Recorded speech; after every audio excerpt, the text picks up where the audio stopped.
যাতে মনে হয়ে যায়, মুখস্থ হয়ে যায় পড়াটা। আর উস্তাদের সামনে শোনানো, যাতে কোনো ভুল থাকলে উস্তাদ শুধরিয়ে দেন। এই জন্য আমি হুজুরের হুকুম পালন হচ্ছে, আমি আমার সবক শোনাচ্ছি আর ছাত্র ভাইদের সাথে তাকরার করছি। আর তাকরার একা একা হয় না, মিলেমিশে হয়। কি বলেন?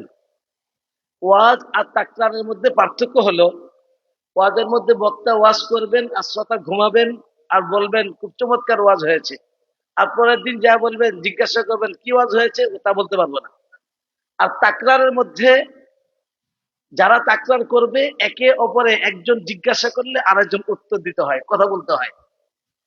তা আমরা সবাই এই তাকরারে, এই সবকে আমার সাথে ছাত্র ভাই যারা আছি, তারা তাকরার করতে রাজি আছে ইনশাল্লাহ?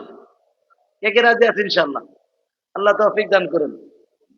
আমরা আমাদের সবক শোনাবো উস্তাদদেরকে, আর আপনাদের সাথে তাকরার করব। আর তাকরার একা একা হয় না, মিলেমিশে হয়। তা আমি আমার সবক শোনানোর আগে আপনাদেরকে জিজ্ঞাসা করতে চাই, বলুন তো, অমুসলিমদেরকে দাওয়াত দেওয়া কি ওয়ালা কাজ? জোরে বলেন, কি ওয়ালা কাজ? আর একটু জোরে, কি ওয়ালা? আমি আপনাদের সাথে শতভাগ একমত নই, আংশিক একমত, শতভাগ একমত নই। অমুসলিমদেরকে দাওয়াত দেওয়া আম্বিয়াওয়ালা কাজ। বলুন কি ওয়ালা কাজ? আল উলামা ওয়ারাসাতুন নবী না ওয়ারাসাতুল আম্বিয়া? নাবিয়ুলের জমা কি? আম্বিয়া। তাহলে আমরা কি এক নবীর ওয়ারিস না সব নবীর ওয়ারিস? তাহলে সব নবীর যে কাজ আমাদের, ভাই তাকরার ওয়াজ, আমি বড় হুজুরের সামনে তাকরার করতেছি, খবর আছে। সাধারণত আমরা মাদ্রাসায় যেমন তাকরার করি, সাধারণ শিক্ষক উস্তাদদের সামনে তাকরার করি, তাই উল্টাপাল্টা করি না। আর এখন বড় হুজুর আমাদের সামনে বসা, তাকরার করলে খবর আছে, পিটন খাইলে আগে আমার খাইতে হবে, পরে আপনাদের। এই জন্য আওয়াজ দেবেন ইনশাল্লাহ। বলেন, সব নবীর যেই কাজ আমাদের সেই কাজ। সব নবীর কাজটা কি ছিল? নূহ আলাইহিস সালাতু ওয়াস সালাম একজন নবী ছিলেন। আমরা উলামায়ে কেরাম নূহ আলাইহিস সালামের ওয়ারিস কি ওয়ারিস না? উনি আমাদের জন্য কয় বিঘা জমি রেখে গিয়েছিলেন? কিসের ওয়ারিস? নূহ আলাইহিস সালামের কাজের ওয়ারিস, ওনার ইলমের ওয়ারিস, ওনার ফিকিরের ওয়ারিস। কুরআনুল কারীমের মধ্যে ওনার কাজগুলি যদি আমরা দেখি যে উনি কি কাজ করেছেন, ওনার কোন ইলমের কথা আলোচনা আছে, আমরা দেখব ইলমুদ দাওয়া, দাওয়াতের আলোচনা কুরআনুল কারীমের মধ্যে ওনার ব্যাপারে আছে। ইন্নী দাউতু কওমি লাইলান ওয়া নাহারা। তো নূহ আলাইহিস সালাতু ওয়াস সালাম যাদেরকে দাওয়াত দিয়েছিলেন, তারা মুসলিম ছিল না অমুসলিম ছিল? জি, একটু কথা বলতে হবে। নূহ আলাইহিস সালাম যাদেরকে দাওয়াত দিয়েছিলেন, তারা মুসলিম ছিল না অমুসলিম ছিল? হযরত ইব্রাহিম আলাইহিস সালাতু ওয়াস সালামের ওয়ারিস কি ওয়ারিস না আমরা? ইব্রাহিম আলাইহিস সালাম যাদেরকে দাওয়াত দিয়েছিলেন, ওনার আব্বা মূর্তি বানাতেন, উনি মুসলমান ছিলেন না অমুসলমান? ওনার কওম মুসলমান ছিল না অমুসলমান? তাহলে ইব্রাহিম আলাইহিস সালাম যাদেরকে দাওয়াত দিতেন, তারা মুসলিম ছিল না অমুসলিম ছিল? হযরত মূসা আলাইহিস সালাতু ওয়াস সালাম ফেরাউনকে দাওয়াত দিয়েছিলেন, ফেরাউন মুসলমান ছিল না অমুসলমান? হযরত মুহাম্মদুর রাসূলুল্লাহ সাল্লাল্লাহু আলাইহি ওয়াসাল্লাম দাওয়াত দিয়েছিলেন আবু জাহাল, উতবা, শাইবা, আবু লাহাব, এরা মুসলমান ছিল না মুসলমান? আর রাসূলুল্লাহ সাল্লাল্লাহু আলাইহি ওয়াসাল্লাম দাওয়াত দিয়েছিলেন আবু বকর রাদিয়াল্লাহু তাআলা আনহু, উমর ফারুক রাদিয়াল্লাহু তাআলা আনহু। আবু বকর রাদিয়াল্লাহু তাআলা আনহু হওয়ার আগে, যখন শুধু আবু বকর ছিলেন, নবীজির দাওয়াত পাওয়ার আগে তিনি মুসলমান ছিলেন না অমুসলমান? তো নবীজির দাওয়াত, আবু বকর রাদিয়াল্লাহু তাআলা যখন ইসলাম কবুল করেছেন, মুসলমান হওয়ার আগে তিনি মুসলমান ছিলেন না অমুসলমান? তো নবীর দাওয়াতটা কার প্রতি ছিল? ওমরে ফারুক ফারুক হওয়ার আগে, রাদিয়াল্লাহু তাআলা হওয়ার আগে, যখন তরবারি নিয়ে আসছেন নবীজিকে হত্যা করার জন্য, ওই সময় মুসলমান ছিল না অমুসলমান? তো নবীর দাওয়াত ওমর রাদিয়াল্লাহু তাআলার কাছে কোন অবস্থায় পড়ছে? তিনি যখন মুসলমান ছিলেন না তিনি যখন অমুসলমান ছিলেন? তাহলে নবীজির দাওয়াতটা কাদের প্রতি ছিল, মুসলমানের কাছে না মুসলমানের কাছে? এবার বুঝে থাকলে বলুন, অমুসলিমদেরকে দাওয়াত দেওয়া কি ওয়ালা কাজ? জি, আম্বিয়াওয়ালা কাজ। বলুন, অমুসলিমদেরকে দাওয়াত দেওয়া কি ওয়ালা কাজ? তাহলে সব নবীর যেই কাজ আমাদের, প্রশ্ন হলো সেই কাজটা কি আমরা করছি? সব আম্বিয়াওয়ালা কাজ, এত গুরুত্বপূর্ণ একটা কাজ, যে কাজটা সকল নবীদের ছিল। নবী আলাইহিস সালাতু ওয়াস সালামের ব্যথা ছিল, অস্থিরতা ছিল। কেন অস্থিরতা ছিল? হাদিস শরীফের মধ্যে আছে, কানা রাসূলুল্লাহ সাল্লাল্লাহু আলাইহি ওয়াসাল্লাম দাইমাল ফিকরা, নবীজি সর্ব অবস্থায় উম্মতের ফিকির করতেন। উম্মতের ফিকির কেমন করতেন? আল্লাহ পাক আয়াত নাযিল করেছেন, লাআল্লাকা বাকিউন নাফসাকা আলা আথারিহিম ইন লাম ইউমিনু বিহাদাল হাদিস আযাফা। লাআল্লাকা বাকিউন নাফসাক, আমরা যারা জালালাইন পড়েছি ওখানে স্পষ্ট বলা আছে আই হালিকুন নাফসাক, যে আপনি আপনার জীবনটাকে ধ্বংস করে দিবেন। কেন? কি অপরাধে, কি কারণে? ইন লাম ইউমিনু বিহাদাল হাদিস আযাফা, এই লোকগুলি কেন ঈমান আনছে না, এই লোকগুলি কেন মুসলমান হচ্ছে না, এই আফসোসে, এই ব্যথায় মনে হয় আপনার জীবনটাকে ধ্বংস করে দিবেন। তো নবীজির অস্থিরতার কারণটা কি ছিল? ইল্লাম ইউমিনু বিহাদাল হাদিস আযাফা, লোকগুলি কেন নবীর যুগে ঈমান কারা আনতেছিল না? মুসলমানরা না অমুসলমানরা? জি, যদি বলি নবীর যুগে ঈমান আনতেছিল না কারা? মুসলমানরা না অমুসলমানরা? অমুসলমানরা কেন ঈমান আনতেছে না? এটা ছিল নবীর যুগে আশপাশের যে অমুসলিমরা, যারা ঈমান আনছে না। কেন ঈমান আনছে না? এই লোকগুলি জাহান্নামে যাচ্ছে। একটা বার কি আমার অন্তরে কষ্ট আছে। আমরা যে বাজারে বসে আছি, এই বাজারের আশপাশে অনেক হিন্দু ভাইরা আছেন, তারা আমাদের সাথে দোকানদারি করেন, আমাদের সাথে ব্যবসা করেন, আমরা তাদের দোকান থেকে ক্রয় করি, আমাদের কাছে তারা বিক্রি করে। তাদের সাথে আমাদের এত সুসম্পর্ক আছে, আমাদেরকে দেখলে সালাম দেয়, ভালো মন্দ জিজ্ঞাসা করে। কিন্তু আমরা এই কথা জানি, এই আশপাশের এই অমুসলিম ভাইরা, এই হিন্দু ভাইরা মারা গেলে কোথায় যাবে? জি, কত বছর চলবে? খালিদিনা ফিহা আবাদা, চিরকাল জাহান্নামে জ্বলবে, চিরকাল। যার শুরু আছে শেষ নেই। প্রিয় ভাইরা, এই মানুষগুলি যে চিরকাল জাহান্নামে যাবে, এই জাহান্নাম থেকে কারা বাঁচাবে? কারা তাদেরকে দাওয়াত দিবে? আমি আপনি যদি দাওয়াত না দেই, বাঁচার কোনো পথ নেই। আল্লাহ পাক নিশ্চিত জিজ্ঞাসা করবেন, ফালা নাসআলান্নাল্লাযীনা উরসিলা ইলাইহিম ওয়ালা নাসআলান্নাল মুরসালিন। লানাসআলান্না কোন সিগা ভাই? জি, লানাস, আমরা তাকরার করতেছি, যারা ছাত্র ভাইরা বলবেন লানাস আলান্না কোন শিখা? বাহাস, লামে তাকিদ বা নুনে তাকিদ? সাকিলা না খাফিফা? ভারী না পাতলা? হালকা না মজবুত? আল্লাহ পাক ভারী মজবুত দুই তাকিদ দিয়ে বলছেন, অবশ্যই অবশ্যই রাসূল এবং মুরসাল যাদেরকে পাঠিয়েছি, যাদের কাছে পাঠিয়েছি, উভয়কে আমি জিজ্ঞাসা করবই। আল্লাহ পাক নিশ্চিত আমাদেরকে জিজ্ঞাসা করবেন, তোমরা তোমাদের প্রতিবেশী অমুসলিমদের কাছে ইসলামের দাওয়াত দিয়েছিলে কি দেও নাই? অমুসলিমদেরকে আল্লাহ জিজ্ঞাসা করবেন, এই মুসলমানরা তোমাদেরকে দাওয়াত দিয়েছিল কি দেয় নাই? এমন না, যদি আল্লাহ জিজ্ঞাসা করে, যদি তো না, আল্লাহ নিশ্চিত জিজ্ঞাসা করবেন। কি জবাব দিব আমরা? প্রিয় ভাইয়ের একটা ঘটনা শোনাই। দুনিয়াতেই তারা আমাদের বিরুদ্ধে, তারা আমাদেরকে জিজ্ঞাসা করে। আমাদের গত 2-1 বছর আগে আমাদের সফর ছিল মালয়েশিয়া, দাওয়াতি সফর। ওখানে শ্রী পাতালিং থেকে আমাদের জহুর বারো একটা প্রোগ্রাম ছিল। তো শ্রী পাতালিং থেকে আমরা বাস স্ট্যান্ডে যাব, গ্যাব ওভারের মতো ইয়াতে গ্যাবে উঠে।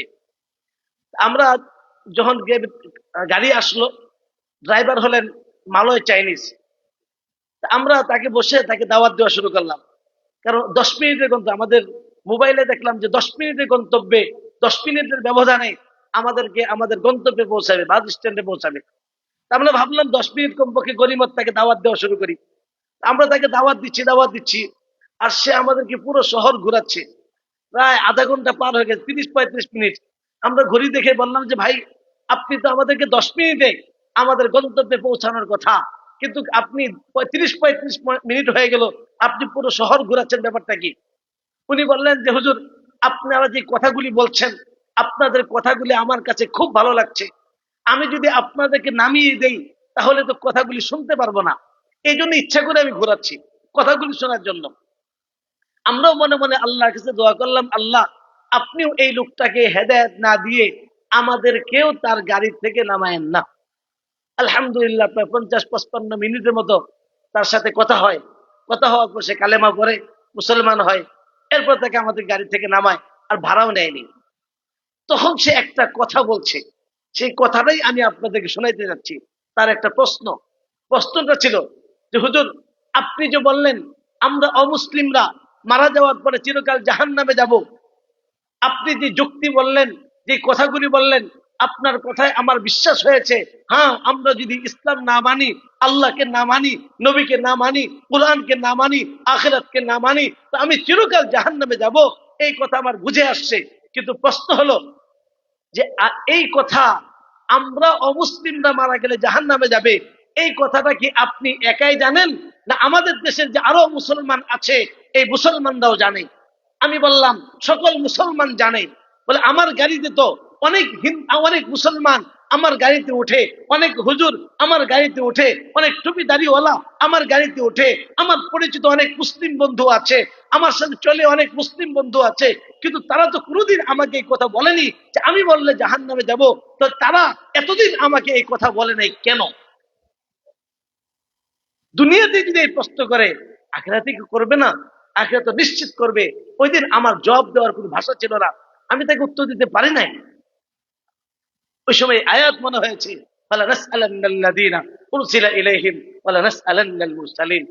সম্মানিত হাজিরিন, আমি আপনাদের আর একটা প্রশ্ন করতে চাই। বলুন তো, অমুসলিমদেরকে দাওয়াত দেওয়ার শরীয়তে বিধানটা কি? অমুসলিমদেরকে দাওয়াত দেওয়ার এই বিধান হলো ফরজে কিফায়া।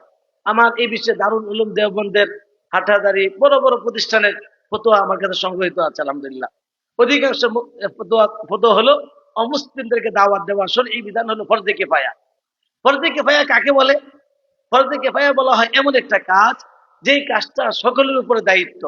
সকলের পক্ষ থেকে কিছু মানুষ যদি কাজটা আদায় করে দেয়, তাহলে সকলের পক্ষ থেকে কাজটা আদায় হয়ে যাবে। যদি কাজটা আদায় না হয়, তাহলে সকলেই গুনাহগার হবে। আচ্ছা, ফরজে কিফায়ার একটা উদাহরণ দেন তো দেখি। জানাজার নামাজ।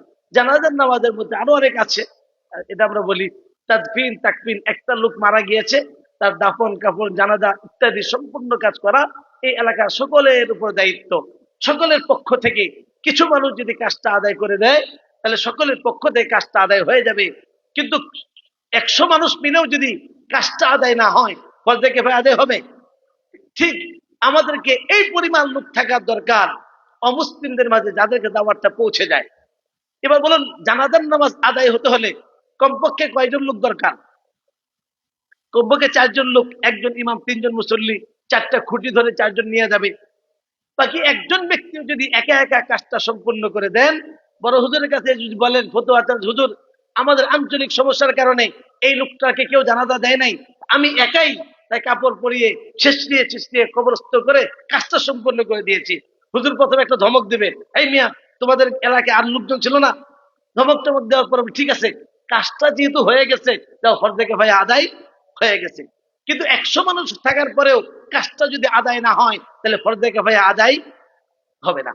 এবার বলেন, যদি আমরা জানাজার উপরে কিয়াস করি 4 জন ব্যক্তি, যদিও 4 জন দিয়ে পুরো ময়মনসিংহে সম্ভব নয়, তাহলে পুরা ময়মনসিংহে এরকম 4 জনের উপর কিয়াস করি, এমন 4 জন ব্যক্তি দেখান যারা আমাদের সকলের পক্ষ থেকে, আলহামদুলিল্লাহ আল্লাহ পাক হুজুরকে যাতে খায়ের দান করুন, যে আমার জানা মতে এক ময়মনসিংহ বড় মসজিদের পক্ষ থেকে দাওয়া বিভাগ আছে, এবং এই বিভাগের পক্ষ থেকে কিছু দায়ী ভাইরা, যে দায়ী ভাইদের দ্বারা ফরজে কিফায়া সম্পূর্ণ না, তাও কিছু চেষ্টা করতেছেন। হুজুর ব্যক্তিগত ভাবে আশা করি হুজুর বেঁচে যাবেন, কিন্তু আমরা সাধারণ সবাই বাঁচবো না, কারণ কাজ আদায় হচ্ছে না। যারা চেষ্টা করছে ব্যক্তিগত ভাবে বাঁচবে, আম্মাতন সবাই বাঁচবে না। আচ্ছা, এরপরও বলি, পুরো ময়মনসিংহ থেকে, এই ময়মনসিংহ জেলায়, আমাদের এই ময়মনসিংহ শহর, এমন 4 জন ব্যক্তি দেখান, যে 4 জন ব্যক্তি আমাদের সবার পক্ষ থেকে শুধু অমুসলিমদেরকে দাওয়াত দিচ্ছে, আমাদের তার ভরণ পোষণের দায়িত্ব আমরা আদায় করতেছি। আপনাদের ময়মনসিংহ শহর বড় বাজার ছোট বাজার মিলে আছে 3 জন। ভাইয়ের কোন থানা আপনার? আপনার বাড়ি কোন থানা একটু বলেন না। আপনার বাড়ি কোন থানা? হ্যাঁ, কোন থানা আপনার? কোতোয়ালি। পুরা কোতোয়ালি থেকে 4 জন মানুষ দেখান, 3 জন দেখান, যার যার থানা থেকে, এলাকা থেকে। তাহলে আপনারা বলেন, যদি 4 জন, 1 জন, 3 জন না থাকে, তাহলে কি ফরজে কিফায়া আদায় করতেছি? আচ্ছা, একটা ফরজে কিফায়া হোক আইন হোক, হুকুমটা কিন্তু ফরজ। যদি আদায় না করি, তাহলে তরক করতেছি। তো ফরজে কিফায়া একটা ফরজ তরক করা সবের কাজ না গুনার কাজ? বলে না, ফরজ তরক করা সবের কাজ না, গুনার কাজ। আমরা যে গুনাহ করছি, অপরাধ করছি, এই উপলব্ধি কি আমাদের মধ্যে আছে? এই এহসাস, অনুভূতি কি আমার মধ্যে আছে? একটা প্রশ্ন, আপনাদের এলাকার ইমাম সাহেব এক সপ্তাহ, এক জুমা থেকে আরেক জুমা পর্যন্ত টুপি আর পাঞ্জাবি ছাড়া শুধু লুঙ্গি আর গেঞ্জি পরে যদি ইমামতি করে, তার ইমামতি থাকবে? কার এলাকার ইমাম সাহেব ইমামতি থাকবে? আপনার তো দেখি বুকে পাটা থাকলে। আমার এলাকার ইমাম সাহেব, অর্থাৎ আমি আমার ইমাম সাহেব, যে আমি টুপি পাঞ্জাবি ছাড়া শুধু লুঙ্গি আর গেঞ্জি পরে এক সপ্তাহ ইমামতি করব, আমার ইমামতি যাবে না ময়মনসিংহে? আছে কেউ? আচ্ছা, তাহলে টুপি পাঞ্জাবির হুকুমটা কি? বলেন না, টুপি পাঞ্জাবির হুকুম কি? সুন্নত তরক করার কারণে ইমাম সাহেবের ইমামতি শেষ, আর আমি ইমাম সাহেব, খতিব সাহেব, মুসল্লি সাহেব, কমিটি সাহেব, সব সাহেব মিলা একটা ফরজ তরক করছি। এর জন্য কি একটা বার সে অনুশোচনা আসছে, আমার অনুভূতি আসছে? আমার যেমন দেখি আমার খাতার মধ্যে প্রতিদিন সবের নাম লেখা হচ্ছে, তাহাজ্জুদ গুজার, আওয়াবিন গুজার, ইশরাক গুজার, দান খয়রাত করনেওয়ালা, উমরা করনেওয়ালা, যাকাত দেনেওয়ালা, হজ করনেওয়ালা, যেমন দান সব লেখা হচ্ছে, ঠিক আমার অপর পাশে আরেক খাতার মধ্যে এইটাও লেখা হচ্ছে যে একজন ফরজ তরককারীর গুনাহগার। আমি যেমন একদিক থেকে আমার ভালো লেখা হচ্ছে সব, আরেক দিক থেকে আমি ফরজ তরককারীর গুনাহগার বলে আমার নামটা লেখা হচ্ছে। আমি যে গুনাহগার, এরপরে কি আমার এহসাস, অনুভূতি আছে আমার? আল্লাহর কাছে কি জবাব দিতে হবে না? আমি কেমন নবীর উম্মত? আমি আম্বিয়াওয়ালা কাজ করছি। সকল নবীর ব্যথাটা কি ছিল? কাজের জন্য ফিকির ছিল। প্রিয় ভাইয়েরা, এই ফিকির, এই ব্যথা, এই দরদ আমাকে আপনাকে করতেই হবে।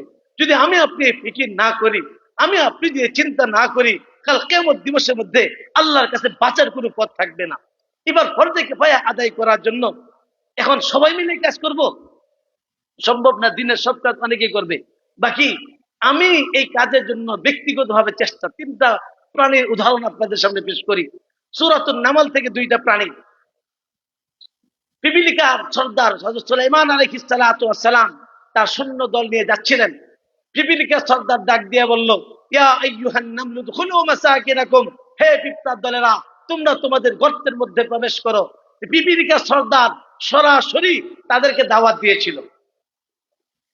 ঠিক আমি আপনি কিছু মানুষ থাকবে, যেমন বড় মসজিদের পক্ষ থেকে কিছু মানুষ আছে, তাদের অন্য কোনো কাজ নয়, শুধু তারা অমুসলিমদেরকে দাওয়াত দেন। এজন্য আমি আল্লাহর শুকরিয়া আদায় করি, বড় হুজুরের শুকরিয়া আদায় করি। আল্লাহ হুজুরকে আরো জাযায়ে খায়র দান করুন, আল্লাহ ওনার হায়াতে তাইয়্যিবা বাড়াইয়া দেন, আল্লাহ পাক ওনার দ্বারা আরো দিনের বেশি বেশি কাজ করার তৌফিক দান করুন। আমার জানার মধ্যে বড় হুজুর ছাড়া, বড় মসজিদ ছাড়া আর কোন প্রতিষ্ঠান থেকে শুধু অমুসলিমদের দাওয়াতি কাজ করে আমার থাকলে থাকতে পারে, আমার এলেমে নাই, আমার জানা নেই। প্রশ্ন হলো, কিছু মানুষ থাকবে যারা যারা পিপিলিকার মতো সরাসরি দাওয়াতি কাজ করবে। একই সুরে আর একটা ঘটনা, হুদহুদ পাখির ঘটনা। সুলাইমান আলাইহিস সালামের একটা প্রাণী, একটা পাখি ছিল, হুদহুদ পাখি। উনি হঠাৎ করে পাখিটাকে দেখছেন না। মা আরাল হুদহুদা, কি হলো, হুদহুদকে দেখছি না। উনি রাগান্বিত হয়ে বললেন, সে যদি উপযুক্ত প্রমাণ দিতে, কারণ দর্শাতে না পারে, তাকে শাস্তি দেব না, জবাই করে দিব। কিছুক্ষণ পরে সে আসলো, এসে খবর দিল যে আমি পার্শ্ববর্তী একটা দেশে গিয়েছিলাম, গিয়ে দেখি রানী বিলকিস নামক একজন নারী, সে আল্লাহর সাথে শিরিক করছে। ওইখানে হুদহুদ পাখির ভাষা ছিল না সে ওই রানী বিলকিসকে দাওয়াত দিবে, অথবা তার যোগ্যতা ছিল না যে তাকে দাওয়াত দিবে। যে দাওয়াত দিতে পারে, যার সাথে তাকে এসে লিঙ্ক করে দিয়েছে। অর্থাৎ সুলাইমান আলাইহিস সালামের কাছে সংবাদ দিয়ে বলেছে, আপনি এবার ব্যবস্থা নিন। ঠিক আমি হয়তো সরাসরি দাওয়াত দিব, সরাসরি দাওয়াত দেওয়া যোগ্যতা যদি আমার না থাকে, আমি বড় মসজিদে এসে দাওয়া বিভাগে ওমর ফারুক সাহেবের সাথে যোগাযোগ করে বলবো যে আমি তো আমার পরিচিত একজন অমুসলিম আছে, আমি তো দাওয়াত দিতে পারি না, আপনারা ছাত্র তৈরি করছেন, একটু আমাকে দেন, সেজন্য দাওয়াত দিয়ে দেয়। অর্থাৎ আমি হয় সরাসরি দাওয়াত দিব, অথবা যিনি দাওয়াত দিতে পারে তার সাথে লিঙ্ক করিয়ে দিব। যদি দুইটার একটাও না পারি, তাহলে আসহাবে কাহাফের কুকুরের ভূমিকা পালন করব। আসহাবে কাহাফের কুকুরের কি ভূমিকা ছিল? দায়ীদের সেই তাদের রক্ষণাবেক্ষণ করেছে, তাদের হেফাজত করার চেষ্টা করেছে, তাদের সহযোগিতা করেছে। ঠিক আমি যদি তাই নিজে দাওয়াতি কাজ করতে না পারি, লিঙ্ক না করাতে পারি, আমি আমার অর্থ দিয়ে, আমার সময় দিয়ে কিছু দায়ীর জিম্মাদারি নিব যে সে আমার পক্ষ থেকে কাজটা করবে। আমি তার অর্থ, আমি তার পরিবার চলার জন্য, আমার দোকানদার, আমার ম্যানেজার যেমন আমার কাজটা করে দেয়, আমি ম্যানেজারের বেতন আমি দেই, তার পরিবার দেখার ব্যবস্থা আমি করি, ঠিক আমি আমার কাজ, আমার পক্ষ থেকে একজন আমার দাওয়াতি কাজটা করে দিবে, তার পরিবার পরিজন দেখার জন্য আমি দায়িত্ব নিব। আসাবে কাহাবের কুকুরের ভূমিকা পালন করব, তার হেফাজত করব, তার সংরক্ষণ করার চেষ্টা করব, সে কোনো মুসিবতে পড়লে তার খোঁজখবর আমি রাখবো। এই তিন প্রকার কোনো এক প্রকার যদি থেকে আমি কাজটা করতে থাকি, তাহলে আশা করা যায় যে আমি ব্যক্তিগতভাবে ওই ফরস্তরকারী গুনাহ থেকে বেঁচে যাব, আম্মাতান না বাঁচলেও।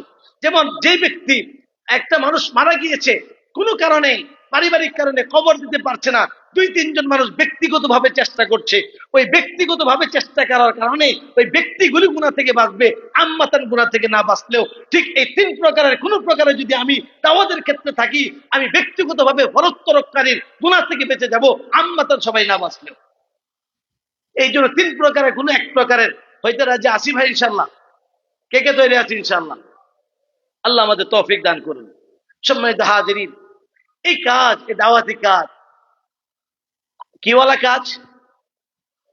অমুসলিমদেরকে দাওয়াত দেওয়া কিওয়ালা কাজ?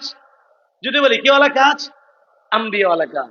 সকল নবীদের মিশন, সকল নবীদের ফিকির, সকল নবীদের ব্যথা, সকল নবীদের চেষ্টা সাধনা ছিল দাওয়াত। এই কাজ আমি আপনি না করলে এই আজকে আমাকে আপনাকে তারা দাওয়াত দিবে। আমি যদি দায়ী না হই তাহলে আমাকে মাদরু হতে হবে। আমাকে দাওয়াত দিয়ে তারা খ্রিস্টান বানাবে, আমাকে দাওয়াত দিয়ে তারা বাহাই বানাবে, আমাকে দাওয়াত দিয়ে তারা বাহরাই বানাবে। গতকালকে আমাদের প্রোগ্রাম ছিল আপনার ব্রিবারিয়া, ওখানে আমাদের দুইজন দায়ীর কারগুজারে শোনাচ্ছিল। ওনারা রোহিঙ্গা ক্যাম্পে গিয়েছিলেন, 3-4 দিন রোহিঙ্গা ক্যাম্পে থেকে দাওয়াতের প্রশিক্ষণ করে ওখানে আসছেন, কারগুজারি শোনাচ্ছিলেন, অনেকগুলি তথ্য নিয়ে আসছেন। সেই রোহিঙ্গা ক্যাম্পে ময়মনসিংহে এমন কোনো মাদ্রাসা নেই, এমন কোন ওলামায়ে কেরাম নেই, যখন তারা এসছে এমন কোন দিল দরদি মানুষ নেই যারা ওই সময় রোহিঙ্গা ক্যাম্পে যায় নাই। হুজুর সহ গিয়েছে, হুজুরের লোকজনও ওখানে গিয়েছে, অর্থ দিয়ে আসছে, মসজিদ করেছে, বক্তব্য করেছে। কিন্তু সেই রোহিঙ্গা ক্যাম্পে যে রোহিঙ্গাগুলি যারা তাদের দেশ থেকে তাদের জান নিয়ে আসছিল, তাদের দেশ থেকে মাল ছেড়ে আসছে, সব ছেড়ে আসছে, সাথে তাদের ইমান নিয়ে আসছিল, তাদের ইমান হেফাজতের জন্য এই দেশে আসছিল। কিন্তু আজকে সেই রোহিঙ্গা ক্যাম্পে তাদের ইমান চুরি হচ্ছে, সেই রোহিঙ্গা ক্যাম্পে আজকে খ্রিস্টান হচ্ছে, সেই রোহিঙ্গা ক্যাম্পে একজন খ্রিস্টান ছিল না, সেই রোহিঙ্গা ক্যাম্পে আজকে খ্রিস্টানদের গির্জা হচ্ছে, সেই রোহিঙ্গা ক্যাম্পে রোহিঙ্গাদের ভাষায় তারা বাইবেল তৈরি করেছে, সেই রোহিঙ্গা ক্যাম্পে রোহিঙ্গাদের ভাষায় তারা বিভিন্ন ভিডিও ক্লিপ তৈরি করে সেখানে তারা খ্রিস্টান বানাচ্ছে। এবং আমাদের সাথীরা এমন অনেকজনের সাথে সাক্ষাৎ করেছে, তাদেরকে দাওয়াত দিয়ে যারা মুসলমানদের খ্রিস্টান হয়ে গেছে। তাদের জন্য আমাদের কোনো ফিকির নেই। আমরা মনে করছি কিছু টাকা পয়সা দিয়েছি, আহা, তারা ইমান হেফাজতের জন্য আমাদের দেশে আসছিল, আজকে সেই ইমান এখানে তারা নষ্ট করছে। এবার তো রোহিঙ্গা আমাদের ময়মনসিংহ বলি, আমরা দায়ী জাতি ছিলাম, আমরা দাওয়াত আমাদের মিশন ছিল। আল্লাহ পাক এই কাজ নিয়ে পাঠিয়েছেন আমাদেরকে, কুনতুম খায়রা উম্মাতিন উখরিজাত লিন-নাস, উখরিজাত লিল-মুসলিমিন বলা হয় নাই, উখরিজাত লিন-নাস, সকল মানুষের জন্য পাঠানো হয়েছে। এই দায়ী জাতি ছিলাম, দাওয়াতকে ভুলে যাওয়ার কারণে আমরা মাদউতে পরিণত হয়েছি। আজকে আমাদেরকে দাওয়াত দেওয়া হচ্ছে, এই আপনাদের ময়মনসিংহে মুসলমানদেরকে খ্রিস্টান বানানো হচ্ছে কুরআন ও কারীমের অবব্যাখ্যা করে। আলহামদুলিল্লাহ, হুজুরের তত্ত্বাবধানে বড় মসজিদ থেকে ছাত্র ভাইরা, ওলামায়ে কেরাম অনেক তথ্য ওনাদের কাছে আছে। এই ময়মনসিংহ থেকে এই বরুর চর হুজুরের বাড়ির কাছের এলাকা, সেই জায়গা থেকে আপনার বস্তা ভরে ভরে ময়মনসিংহ বড় মসজিদের দাওয়া বিভাগের ছাত্ররা, উস্তাদরা, এখান থেকে দাওয়াতের সাথীরা ওখানে গিয়ে তাদের বই নিয়ে আসছে। এরা কোন 70টা বাইবেল এখান থেকে উদ্ধার করা হয়েছে। কিন্তু এই আমার মানুষ জানা মতে এই এই গন্ডি ছাড়া বাহিরে মানুষ জানেও না যে কি হচ্ছে আমাদের দেশে, কি হচ্ছে এই সমস্ত এলাকায়। তারা কোরআন ও কারীমের অপব্যাখ্যা করে মানুষকে খ্রিস্টান বানায়, ইসলামের পরিভাষা ব্যবহার করে খ্রিস্টান বানায়। আমি আপনাদেরকে কয়েকটা তথ্য দেখাচ্ছি কিভাবে খ্রিস্টান বানায়। এর আগে আমি আরেকটা সবক শোনানোর নিয়ত করেছি। যে সবকটা হলো যে আমরা এই যে দাওয়াতি কাজ করার দরকার এরপরে করি না, কেন করি না, বা দাওয়াতি কাজে বাধাগুলি কি? বল, এই দাওয়াতি কাজে শয়তান আমাদেরকে বাধা দেয়। আর যারা দাওয়াতি কাজ করে এক তো করি না, যারা করার নিয়ত করে তাদেরকে বাধা দেয়। ভাই আমরা দাওয়াতে নিয়ত করতে পারি? কে কে দাওয়াতে নিয়ত করতে পারি? ইনশাল্লাহ আল্লাহ আমাদের তৌফিক দান করুন। এই যে আমরা নিয়ত করলাম, এবার আমরা যখন দাওয়াত দিতে যাব এরপরে পারবো না। কেন পারবো না? শয়তান আমাদেরকে বাধা দিবে। এরকম শয়তান 10টা বাধা দেয়। কয়টা? আমি এই 10টা বাধা সবক শোনার নিয়ত করেছি। আমি এর আগে খ্রিস্টানরা কিভাবে তাদের অপতৎপরতাগুলি শুধু আপনাদেরকে পেশ করতে এই জন্য চাই যাতে আমরা সতর্ক হতে পারি। এখানে বিভিন্ন এলাকা থেকে আমরা আসছি, আমাদের সামনে বিষয়গুলি থাকলে আমরা যেন আমাদের পরিবার, আমাদের আত্মীয় স্বজন, আমাদের এলাকাবাসীকে আমরা সতর্ক করতে পারি। এই যে একটা বই, বইটার নাম হলো আন-নূরুল কোরআন। এই বইটা দেখলে কেউ বলবে এটা কোন খ্রিস্টানদের বই? কি মনে হয়? মুসলমানদের বই। প্রত্যেকটা পৃষ্ঠায় পৃষ্ঠায় কোরআন কারিমের আয়াত। বইয়ের নাম আত-তরিক ইলাল জান্নাহ বিনুরিল কোরআন, কোরআনের আলোকে বেহেশতে যাওয়ার পথ। এই বইটা দেখলে কেউ বলবে এটা কোন খ্রিস্টানদের বই? কি মনে হয়? মুসলমানদের বই। আসলে বইটা হলো খ্রিস্টানদের বই। এই যে একটা বই, বইটার নাম হলো বাণী এবং বাণীবাহক। এক পৃষ্ঠায় মক্কা মুকাররমার ছবি, আর এক পৃষ্ঠায় মদিনা মুনাওয়ারার ছবি। এই বইটা আমরা উদ্ধার করেছিলাম লালমনিরহাট জেলা, আদিতমারি থানা, গুপ্তা ইউনিয়ন, দুর্গাপুর গ্রাম। ওখানে আমরা কিছু অমুসলিম হিন্দুদেরকে দাওয়াত দেওয়ার জন্য। এলাকার লোক বলতেছে, হুজুর আমাদের খতিব সাহেব কেমন কেমন জানি কথা বলে। বলে কি বলে? বলে মসজিদে বসে বলে, মিম্বারে বসে বলে যে ঈসা আলাইহিস সালাম তো আসবেন, আসলে তো মানতেই হবে। যাকে মানতে হবে এত পরে কেন, এখন থেকে মানা শুরু করি। আসমানের উপরের নবী উত্তম না মাটির নিচের নবী উত্তম? জিন্দা নবী উত্তম না মুর্দা নবী উত্তম? বলে নাউজুবিল্লাহ। আমরা খবর নিলাম, আমি নিজে গিয়েছি, গিয়ে জানতে পারলাম সে হলো, তার নাম হলো জবানকারী। সে আল হানিফ কল্যাণ ট্রাস্ট অফ বাংলাদেশের সদস্য। তার কাছ থেকে বই আমরা উদ্ধার করি। এক পৃষ্ঠা মক্কা মুকাররমার ছবি, মদিনা মুনাওয়ারার ছবি। বইয়ের নাম বাণী এবং বাণীবাহক। বইটা শুরু করেছে সূরা ফাতিহা দিয়ে, শেষ করেছে খ্রিস্ট ধর্মের দাওয়াত দিয়ে। খতিব সাহেব খ্রিস্টান। বিস্তারিত বলার সুযোগ নেই, শুধু আমি তথ্যগুলি দিব। আর একটা সবক শোনানোর নিয়ত করেছি। দাওয়াতের পথে শয়তানের বাধা আমরা তাকরার করবো ইনশাআল্লাহ। শুনতে রাজি আছি ইনশাআল্লাহ? বইটার নাম তরিকুল জান্নাতি লিল মুযনিবিন, গুনাহগারদের জন্য বেহেশতে যাওয়ার পথ। বইটা দেখলে মনে হয় মুসলমানদের বই, আসলে খ্রিস্টানদের বই। এরকম আরো অনেক বই আছে, আমি সবগুলি দেখানোর সুযোগও নেই। আল্লাহর চিরন্তন কালাম, তরিকায়ে হক ইত্যাদি। ইমামদের জন্য কিতাবুল মুকাদ্দাসের প্রশিক্ষণ। কিতাবুল মুকাদ্দাস কি? এটা মূলত বাইবেল। এই বাইবেলটাই মুসলমানদেরকে ধোঁকা দেওয়ার জন্য নাম দিয়েছি কিতাবুল মুকাদ্দাস। আমরা গিয়েছিলাম দিনাজপুর জেলা, বীরগঞ্জ থানা, বগডোমার ইউনিয়ন, কবিরাজ হাট এলাকা। ওইখানে আমাদের মসজিদ উলামাদেরকে নিয়ে, ইমামদেরকে নিয়ে বক্তব্য বিষয়ে কিছু কথা হচ্ছিল। ওখানে খ্রিস্টান মিশনারিদের অপতৎপরতা সম্পর্কে আলোচনা করার পরে এক ইমাম সাহেব বললেন, হুজুর আমাকেও তো কিছু বই দিয়ে গেছে। বলে কি বই নিয়ে আসেন? উনি এই বইটা নিয়ে আসছে। বলে ইমামদের জন্য কিতাবুল মুকাদ্দাসের প্রশিক্ষণ। সেই গ্রামের ইমাম, ওনার পড়ালেখাও তেমন ইয়া নয়, উনি এত কিছু বুঝেনও না। তো উনাকে যা বলছেন ইমামদের জন্য কিতাবুল মুকাদ্দাস কি? এটা হলো বাইবেল। বাইবেলটাই মুসলমানদেরকে ধোঁকা দেওয়ার জন্য নাম দিয়েছে কিতাবুল মুকাদ্দাস। আমি নিজে দেখেছি। আমরা গিয়েছিলাম আপনার ঝিনাইদাতে, ভগবাননগর এলাকা। আপনার ওখানে গিয়ে দেখি মসজিদের মধ্যে 3টা কিতাব, মেহরাবের মধ্যে ফাদায়েল আমল, মুনতাখিবুল হাদিস, আর হলো আপনি কিতাবুল মুকাদ্দাস। আমি নিজে এলাকার লোককে বললাম, ভাই এটা আপনাদের কিতাবুল মুকাদ্দাস এখানে কেন? বলে একজন লোক দিয়ে গেছে, এখানে নবীদের ঘটনা আছে তালিম করার জন্য, এই জন্য আমরা তালিমের জন্য এখানে রেখেছি।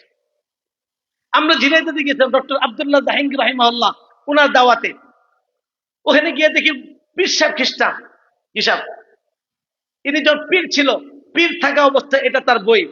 আপনার খাজা মোহাম্মদ সমীরউদ্দিন চিশতি নিজামিয়া, পীর থাকা অবস্থায় তার বই। তার চ্যালেঞ্জ যে আমাকে কেউ, আমার প্রশ্নের উত্তর কেউ দিতে পারবে না। আলহামদুলিল্লাহ 3 দিন মেহনত করার পরে সে তওবা করে মুসলমান হয়েছে। বইয়ের নাম আল্লাহর কালামে নির্ভরযোগ্যতা। আমরা একবার বিমারিয়াতে গেছিলাম, এটা অনেক আগের ঘটনা। এক মাদ্রাসায় এই বিষয়ে কথা হচ্ছিল, প্রসঙ্গক্রমে তাফসীরের বিষয়ে কথা হচ্ছিল। একজন এসে, এক মাদ্রাসার তালিমাত সাহেব, উনি এসে আমাকে বললেন, আমার কাছে একটা বই আছে, বইটা আল্লাহর কালামের নির্ভরযোগ্যতা প্রমাণ করার জন্য খুব চমৎকার বই। আমরা আনেন দেখি। তিনি এই বইটা এনেছেন। আমি বললাম, ভাই এটা তো খ্রিস্টানদের বই। আল্লাহর কালামের নির্ভরযোগ্যতা ও বিশুদ্ধতা। উনি বইটা পড়েন নাই, বইটা এনে রেখে দিয়েছেন, নামটা দেখেছেন। তো উনি নামের উপর খেয়াল করে আমাকে বলতেছেন এটা খুব গ্রহণযোগ্য একটা কিতাব। তা আমি বললাম যে ভাই এটা তো খ্রিস্টানদের বই। উনি বলে কিভাবে? তো আমি যখন সব খুলে খুলে দেখাইলাম, তো উনি আশ্চর্যান্বিত হলেন যে আমি মাদ্রাসার শিক্ষক হয়ে আমি নিজেই ধরতে পারি না, আমি নিজেই এটাকে ইসলামী বই মনে করা শুরু করেছি। এইভাবে মানুষকে খ্রিস্টান বানায় এই খ্রিস্টানরা। তারা আগে আরো অনেকগুলি আছে, আমি সবগুলি আর দেখাচ্ছি না, দুইটা জিনিস দেখাবো। এই খ্রিস্টানরা এতদিন পর্যন্ত এই ইনজিলটা আমাদের সামনে পেশ করত। এটা ওটা ধোঁকাবাজি, এটা মূলত ইনজিল না। কোরআনে বর্ণিত যে ইনজিল এটা সেটা না, এটা হলো বাটপারি আর ধোঁকাবাজি। এটা হলো বাইবেল। এটাই এখন আমাদেরকে আরো আপডেট করেছে। এখন বর্তমান তারা এই ইনজিলটা পেশ করে। বলেন যে এটা দেখতে কিসের মতো মনে হয়? হ্যাঁ, মনে হয় যে এমদাদিয়া কুতুবখানা লাইব্রেরির যে ছাপা, এই ছাপা না। বলছে এটা ইনজিল শরীফ, এটাও একটা বাটপারি, একটার সাথে মিল নাই। এরকম বহু বাটপারি তাদের আছে। আমি আর সামনে দেখাচ্ছেন আমাদের বিশ্ব ইস্তেমায় তারা এই সমস্ত কিতাব তারা দেয়, এবং বিশ্ব ইস্তেমায় তারা তাদের ধর্ম প্রচার করে। বিশ্ব ইস্তেমায় যখন আমরা যাই, দূর থেকে মানুষজন বাস নিয়ে যায়। এবার খ্রিস্টানরা এই সমস্ত আপনার জন্য আমার অন্তরের কথা, বেলাল ইত্যাদি নাম দিয়ে, তরিকুল জান্নাতিল মুদ্দিবির নাম দিয়ে, মুনাজাত কি কবুল হয়েছে, দাদাতের নিশ্চয়তা, এই ধরনের নাম দিয়ে তারা বই দিয়ে দেয়। বাসওয়ালা কন্ট্রাক্টরকে 100 টাকা দেয়, 200 টাকা দেয়, যার এই আপনার বাসে 50 জন যাত্রী, প্রত্যেক যাত্রীদের একটা করে বই দিয়ে দেবেন। ওই কন্ট্রাক্টর উনি তো 3 দিনে একরামুল মুসলিমিনের ওয়াজ শুনেছেন, উনি মনে করলেন যাক একরামুল মুসলিমিন একটু করে দেয়, যাক টাকাও পাইলাম, একরামুল মুসলিমন হয়ে গেল, বইও দিয়ে দিলাম। সে তো বুঝতে পারে নাই এই বইয়ের মধ্যে কি আছে। মূলত খ্রিস্টানদের বই আমাদের কাছে তারা দাওয়াত, আমাদের ইস্তেমা, আমাদের দাওয়াত চলে তাদের। আচ্ছা, আপনাদের এখানে হাফেজ সাহেব আছেন? হাফেজ সাহেব, হাফেজ কারা? হাত তুলুন তো। হাফেজ, মাশাআল্লাহ, অনেক হাফেজ সাহেব। আচ্ছা, আমি কয়েকটা সূরার নাম বলবো, আপনারা পারার নাম বলবেন, পারবেন? ইয়াদ আছে কিনা একটু পরীক্ষা হয়ে যাক। শুধু আপনার বেশি কিছু বলতে হবে, শুধু পারার নাম বলবেন আমাকে। কে কে পারবেন? আমি শুধু সূরার নাম বলবো, আপনি পারার নাম বলবেন। কে কে পারবেন দেখি? মাশাআল্লাহ, অনেকে পারবেন। বলেন, সূরাতুল হায়াত, সূরাতুল কিতাব, সূরাতুল আফদাল, সূরাতুল আরাজ, আদ-দুআ, সূরাতুল মুসলিমুন, সূরাতুল তাসাজ্জুদ, সূরাতুল ওয়াসায়া, সূরাতুল ঈমান।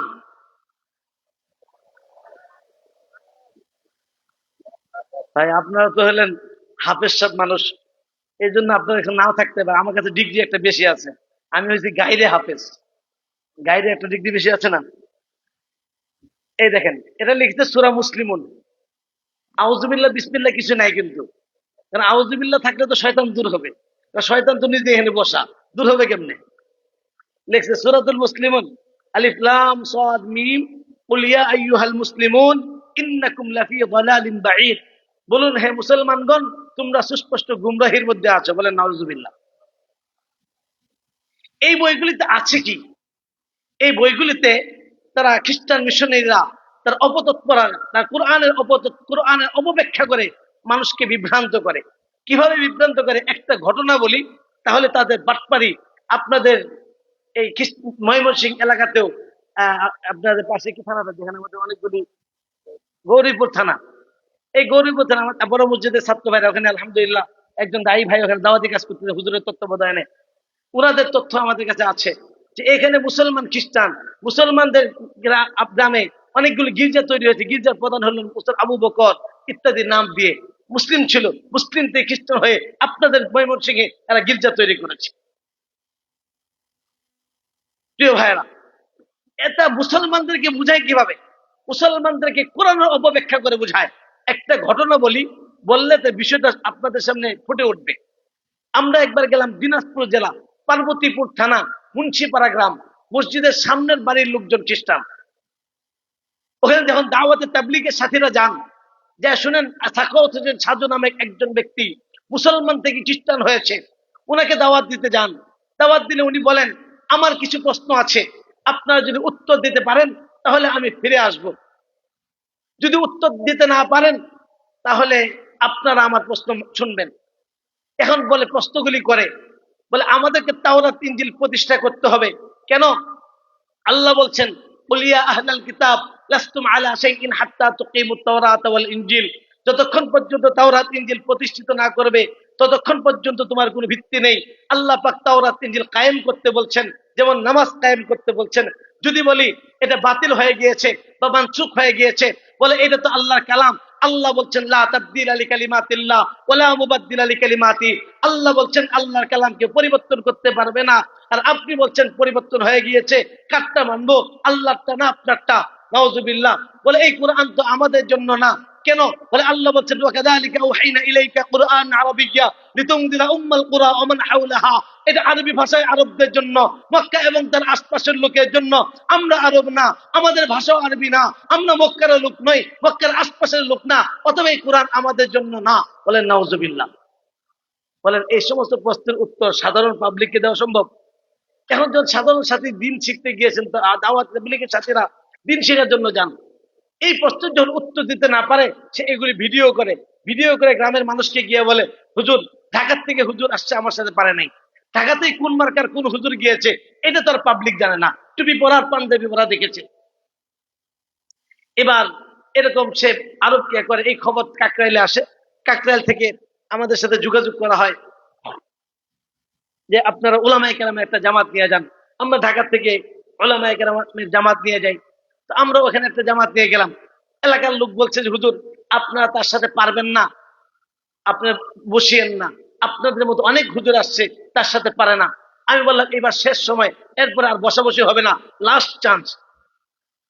যাক, ওনার সাথে কথা হলো। উনি আসার পরে এসছেন এতগুলি বই পুস্তক নিয়ে এবং ভিডিও ক্যামেরা ল্যাপটপ নিয়ে আসছেন, খুব ভাব ধরে। আর আমার তো এলেম কালাম নেই, আমি খুব সাদা মাথায় ভাবে বসছি। এসে খুব এসে বলে, হুজুর বলেন কি বলতে চান? আমি বলে আপনার পরিচয়টা আগে বলেন।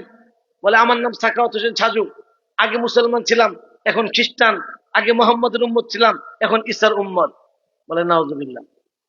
বললাম যে আপনি কি কি চান? বলে আমি বললাম যে আপনি কেন খ্রিস্টান হলেন? ওই যে আগে যে প্রশ্ন, ওদের মুখস্থ বইয়ের মধ্যে যেগুলি আছে এর বাহিরে তারা যেতে পারে না, এই মুখস্থ প্রশ্নের সে তার টেপ রেকর্ডার ছেড়ে দিল। আমি তাকে বললাম আপনি বারবার ইঞ্জিল ইঞ্জিল করছেন, কোন ইঞ্জিলটা মানেন? তখন সে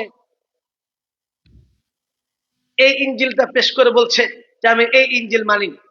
আপনাদের এই সমস্ত এলাকাতেও আমি কিছুদিন আগে হালুয়াঘাটে গিয়েছিলাম, হালুয়াঘাটে মানুষের ঘরে এই ইঞ্জিল পেয়েছি। ওই সমস্ত এলাকা আপনাদের শহরেও বিভিন্ন জায়গায় এই সমস্ত ইঞ্জিল পেশ করে। তো সে এই ইঞ্জিল পেশ করলো, বলে এই ইঞ্জিল মানি। আমি বললাম এটা তো ইঞ্জিল শরীফ না, এটা তো হলো কোরআনে বর্ণিত যে ইঞ্জিল, এটা সেটা না। কারণ এই ইঞ্জিল সম্পর্কে আমাদের সাধারণ মুসলমানদের বিশ্বাস হলো এটা ইঞ্জিল শরীফ, তবে খ্রিস্টানদের জন্য। আর আমাদের ওলামাদের সাথীদের এদের বিশ্বাস হলো এটা ইঞ্জিল, তবে বিকৃত। আর হাকিকতার বাস্তবতা হলো এটা ইঞ্জিলেই না।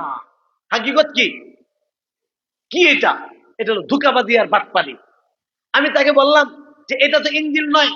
আমি বললাম সত্যি করে বলুন, বাইবেল নামে কোন কিতাব আল্লাহ কোন নবীর উপরে পাঠিয়েছেন? উনি কথা বলে না, তালমিল দেয় না, সব কিতাব মহিলা ইঞ্জিল এই যে সেই।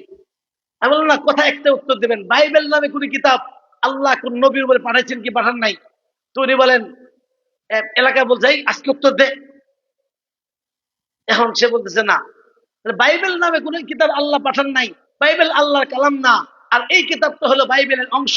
বাইবেলের দুইটা অংশ, একটা নিউ টেস্টামেন্ট আর একটা ওল্ড টেস্টামেন্ট, একটা নতুন নিয়ম আর একটা পুরাতন নিয়ম। এই নতুন নিয়মটার উপরে শুধু মুসলমানদেরকে ধোঁকা দেওয়ার জন্য নাম লিখে দিয়েছে ইনজিল শরীফ। এই দেখুন লেখা আছে, এর শুরুতে লেখা আছে এ translation of the new testament. এটা নতুন নিয়মের একটা অনুবাদ। তারা ভালো করে জানে একজন মুসলমানকে বাইবেল দিলে সে মুসলমান গ্রহণ করবে না, একজন মুসলমানকে নতুন নিয়ম দিলে মুসলমান গ্রহণ করবে না। এই জন্য মুসলমানরা বিশ্বাসকে তারা পুঁজি বানিয়ে এই দুর্বলতাকে ব্যবহার করে, কারণ মুসলমানরা পূর্ববর্তী কিতাবের উপর বিশ্বাস রাখে, ইঞ্জিলের উপর বিশ্বাস রাখে, তাওরাতের উপর বিশ্বাস রাখে। বাইবেলটার উপরে ইঞ্জিল নাম দিয়ে মুসলমানকে খাওয়ানোর চেষ্টা করে। আমি তাকে বললাম এটা ইঞ্জিল না, এটা বাটপারি। অনেকগুলি বাটপারির কথা বললাম।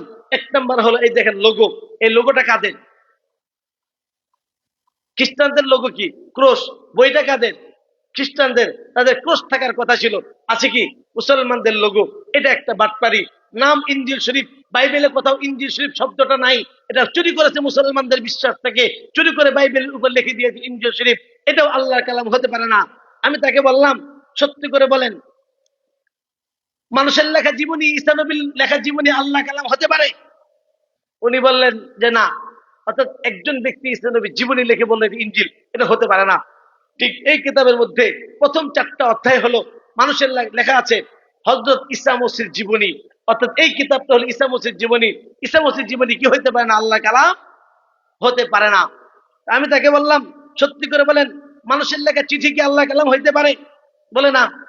আমি বললাম, দেখুন এই কিতাবের মধ্যে 27টা অধ্যায় আছে, 27টার মধ্যে 14টা হলো সেন্ট পলের লেখা চিঠি। সেন্ট পল ঈসা নবীকে দেখে নাই, এমন একজন ব্যক্তি বিভিন্ন জাতির কাছে চিঠি লিখেছে, সেটা আবার আল্লাহর কালাম হয় কিভাবে? এরপর তাকে বললাম, আপনি কি প্রভুকে মানেন? মানি। এই কিতাব মানেন? বলে মানি। তাহলে আপনাকে আমি হলাম কিতাব অনুযায়ী প্রভু। বলে কিভাবে? আমি বললাম, লিখুন, লেখা আছে হযরত শব্দটির অর্থ প্রভু, আর আমার নামের শুরুতে লেখা হয় হযরত মাওলানা মুফতি জুবায়ের আহমদ। তা আগে আমি হযরত পরে অন্য কিছু, আর হযরত মানে প্রভু, তা আমি কি হইলাম? প্রভু হইলাম। আর আমি প্রভু হয়ে বলতেছি আপনার কিতাবও বাতিল, আপনার ধর্মও বাতিল। আমি বললাম, দেখেন আপনি চুরি করছেন, চুরি করতে ভুল করেছেন। এখানে লিখেছে প্রথম সিপারা মথি, সিপার বাইবেলের মধ্যে আছে শুধু মথি, মথি লেখা সুসমাচার। আর এখানে লিখেছে প্রথম সিপারা। সিপারা কাকে বলে? কোরআন শরীফের 30তম পারাকে সিপারা বলে। এটা ফার্সি শব্দ। সি মানে হলে 30, পারা মানে অংশ। কোরআন শরীফের 30তম অংশকে সিপারা বলে। সিপারা শুরুতে আসে না শেষে আসে? ওরা আনলো কোথায়? শুরুতে। তাহলে চুরি করলো, চুরি করতেও ভুল করলো। যাই হোক, লম্বা ঘটনা। আমি আমি আমার আর একটা সবক শোনানোর নিয়ত করেছি, এই জন্য আমি এটা সংক্ষেপে শেষ করছি। আমি তাকে বললাম, আচ্ছা আপনি সত্যি করে বলেন, আপনি কি এই কিতাব মানেন? বলে মানি। আমি বললাম, এই কিতাব যদি মানেন, বিশ্বাস করেন, আপনার বিশ্বাস অনুযায়ী আপনি বাংলাদেশে থাকতে পারবেন না। বলে কেন? যে এই কিতাবের মধ্যে মথির 15:24 ওইখানে আছে যিশু বলেন, আমাকে কেবল বনি ইসরায়েলে হারানো ভেড়াদের কাছে পাঠানো হয়েছে। মথির 10:5 ওইখানে আছে যিশু বলেন, তোমরা ইহুদি কারো কাছে যাইও না। কোরআন এই কথা বলে, ওয়াইদ ক্বালা ঈসা ইবনে মারইয়াম ইয়া বানি ইসরাঈল ইন্নী রাসূলুল্লাহ ইলাইকুম। কোরআন আর বাইবেল দ্বারা প্রমাণিত হলো ঈসা আলাইহিস সালাতু ওয়াস সালাম শুধুমাত্র বনি ইসরায়েলের নবী। আর বাংলাদেশের মানুষ, এই দিনাজপুরের মানুষ বনি ইসরায়েলের মানুষ না। বনি ইসরায়েলের মানুষ ফিলিস্তিন আর ইসরায়েলে থাকে। এই কিতাব আপনাকে মানতে হলে আপনি বাংলার বুকে থাকতে পারবেন না। আপনার কিতাব, আপনার বিশ্বাস আপনাকে বাংলার বুকে থাকার অধিকার দেয় না। আপনাকে হয় ফিলিস্তিন যেতে হবে, তাহলে ইসরায়েল যেতে হবে। বাংলার বুকে থাকার অধিকার আপনার নাই।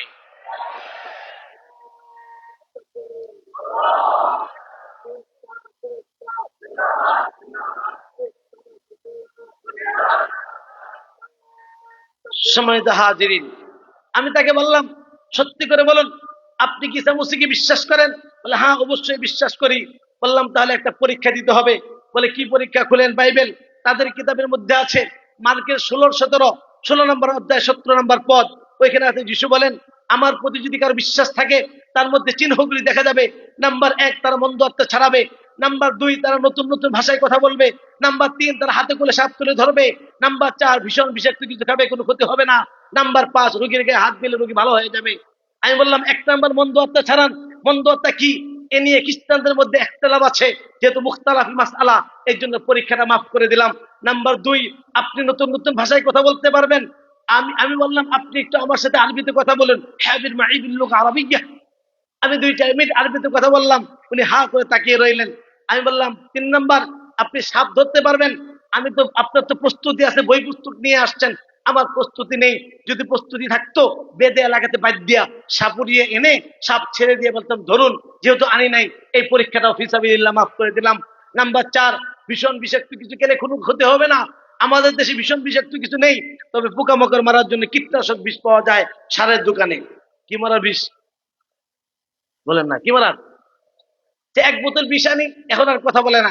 আমি বললাম, নাম্বার 5, রোগীর গায়ে হাত দিলে রোগী ভালো হয়ে যাবে। আপনি থাকতে ল্যাম্প হসপিটাল কেন? ওইখানে খ্রিস্টানদের একটা হসপিটাল আছে, ল্যাম্প হসপিটাল। ঢুকতে waiting room, reading room. Waiting রুমে তাদের ভিডিও ছাড়া প্রচারিত, তাদের যারা খ্রিস্ট ধর্ম প্রচার করে এমন ভিডিও ছাড়া মানুষ দেখছে। আর পাশে রিডিং রুম। আমি তাকে বললাম যে চলেন আমার সাথে ল্যাম্প হসপিটালে যাবেন, যেহেতু রোগীর গায়ে হাত দিলে রোগী ভালো হয়ে যাবে। ল্যাম্প হসপিটালে যাবেন, গিয়ে সব রোগীর গায়ে হাত দিবেন, আর সব রোগী রিলিজ করে দেওয়া হবে। এখন বলে, হুজুর আমাদের ইমান পরিপূর্ণ হয় নাই। আমি বলি ইমান যদি পরিপূর্ণ না হয়, অসম্পূর্ণ ইমান আছে কিনা? বলে তা তো আছে। বললাম তার আরেকটা পরীক্ষা দিতে হবে। খুলেন বাইবেল 25:17-20, ওইখানে আছে যিশু বলেন, আমার প্রতি যদি কারো সরিষা দানা পরিমাণ বিশ্বাস থাকে, পাহাড়কে বলবে এখান থেকে সরে ওখানে যাও, সঙ্গে সঙ্গে সরে যাবে। কি পরিমাণ ইমান থাকলে? আমি বলে পাহাড় না, গাছটা সরে দেখাম। এরপরে বলছে আমার বস আপনার প্রশ্নের উত্তর দিতে পারবে। বসকে? বস হলো ফাদার শিবে, 2000 সালে নরওয়ে থেকে এসছেন। আফসোসের বিষয়, আমরা আমাদের দেশে গিয়ে এক এলাকা থেকে দাওয়াত দিতে পারি না। নরওয়ে থেকে স্বামী স্ত্রী এসে খ্রিস্ট ধর্ম প্রচার করছে। পরের দিন তার সাথে দেখা করতে গেলাম, সে আমাকে খুব ইস্তেকবাল করেছে, মোয়ানাকা করেছে। তার নিয়ে তার রুমে বসিয়েছে। বসে প্রথমেই সে দাওয়াতি কথা বলছে, আমাকে আকৃষ্ট করার জন্য সে বাংলা ভাষায় বলছে, হুজুর আমি বাঙালি ভালোবাসে, এই জন্য লঙ্গি আর গেঞ্জি পরেছে। আমি বললাম আপনি কি করেন? বলে আমি সেবার কাজ করি। বললাম শুনেছি আপনি খ্রিস্ট ধর্ম প্রচার করেন। বলে না, একটু একটু সুসমাচার প্রচার করি। আমি বললাম কোন কিতাবে সুসমাচার প্রচার করেন? বলে বাইবেলের। আমি বললাম বাইবেল তো ভুলে ভরা কিতাব, মানুষের বানানো লেখা বই, মিথ্যায় ভরপুর, স্ববিরোধে ভরপুর, এমন মিথ্যার বানোয়াট কিতাবের প্রচার করেন কেন? ভালো কিছু করতে পারেন না? আমি একটু ইচ্ছা করে তাকে বললাম যে দেখি, কারণ প্রকৃত দায়ী হলে সে রাগ করবে না। আর আমার মতো যদি নর্মাল 1-2 দিনের প্রশিক্ষণ প্রাপ্ত বা প্রশিক্ষণ দায়ী হয়, তাৎক্ষণিক রেগে যাবে। কারণ রেগে গেলেন তো হেরে গেলেন। এবং সে দেখলাম কৃত্রিম হাসি দিয়ে বলতেছে, হুজুর আপনি একটা ভুল দেখাতে পারবে না। আর যদি উনি মারা যান, 32 আর 8 কত হয়? কত হয়? এরপর উনি মারা যান। উনি মারা যাওয়ার পরে ওনার ছোট্ট ছেলে রাজা হয়, তখন তার বয়স হয় 42 বছর। বাবা মারা গেল 40 বছর বয়সে, ওই সময় ছেলের বয়স হলো 42 বছর। বুঝে থাকলে বলুন, বাবার থেকে ছেলে কয় বছরের বড়? বাবা ছেলের থেকে কয় বছরের ছোট? আমি বললাম এই গাঁজাখুরি কথা আল্লাহর কালামে থাকতে পারে না। এমনি লাল মানুষ, চেহারা লাল, আরো চেহারা লাল হয়ে গিয়েছে। এর মাঝখানে তার ওয়াইফ আসছে। তাদের দাওয়াতি কৌশল হলো তারা প্রত্যন্ত গ্রামের মধ্যে চলে যায়। তাদের বিদেশি মানুষ, লম্বা মানুষ, গ্রামের মানুষ বিদেশি মানুষ দেখলেই একটু আকৃষ্ট হয়। আরো যদি বাংলা কথা বলে, পিছনে পিছনে বাচ্চারা সব ছুটতে থাকে। এবার তারা ওই অসুস্থ মানুষগুলিকে গিয়ে বলে, ও আপনি অসুস্থ, ঠিক আছে আপনি ল্যাম্পে আসেন, আমাদের হসপিটালে আসেন, আমার কার্ড দিয়ে আসে, আমার সাথে দেখা করবেন, আপনার চিকিৎসার ব্যবস্থা করব। এবার তাকে সাথে যখন দেখা করতে যায়, তার চিকিৎসা কমানোর চিন্তা করে, আর এই সুযোগটা নিয়ে তারা দাওয়াত দিয়ে খ্রিস্টান বানায়। সম্মানিত হাজিরিন, এরপর লম্বা ঘটনা, আমি বাকি আর সময় নেই, আমি যদি আরেকটা সবক শোনাবো। আমি শুধু এই ঘটনা বুঝাইতে চাই যে আজকে খ্রিস্টানরা সেই ওই সমস্ত দেশ থেকে এসে আমাদের দেশে জীবন রক্ষা করছে। আপনাদের পাশেই এই মধুপুর গড় বেশি দূর নয়, টাঙ্গাইলে এবং আপনাদের মুক্তাগাছা রসুলপুরের পরে এই গড়ের মধ্যে সে বিদেশ থেকে এসে এখানে মানুষের খ্রিস্ট ধর্ম প্রচার করেছে। প্রচার করে খবর রচিত হয়েছে ওই বিদেশে, যে ইটালিতে যাওয়ার জন্য বাঙালি একটা ভিসা পাইলে মনে করে জান্নাতে ভিসা পেয়ে গিয়েছে, এত খুশি হয়। সেই ইটালি থেকে তারা তাদের আরাম আয়েশ ত্যাগ করে এই খ্রিস্ট ধর্ম প্রচার করার জন্য, মানুষকে জাহান্নামী বানানোর জন্য সে প্রত্যন্ত গ্রামে, সে প্রত্যন্ত অঞ্চলে যদি তারা জীবন রক্ষা করতে পারে, আমরা আম্বিয়া আলাইহিস সালামের ওয়ারিস হয়ে, আমরা শেষ নবীর উম্মত হয়ে বিদায় হজের মধ্যে নবী আকরাম সাল্লাল্লাহু আলাইহি ওয়াসাল্লাম আমাদেরকে এই দায়িত্ব দিয়ে গেছেন। আর নবী আসবেন না, রাসূল আসবেন না, নবীর নবুয়তের দায়িত্ব, রাসূলের রিসালাতের দায়িত্ব, এই কাজের দায়িত্ব, মিশনের দায়িত্ব আমাদের ঘাড়ে অর্পণ করে গিয়েছেন। আফসোস আজকে তারা মিথ্যা ধর্মের জন্য পুরা জীবন রক্ষা করে, আমরা আমাদের সত্য ধর্মের জন্য আমাদের যে দায়িত্ব, আমাদের কর্তব্য, এটা প্রচার করার জন্য একটা মাস কেন, একটা দিনও তো অক্ষ করতে পারি না।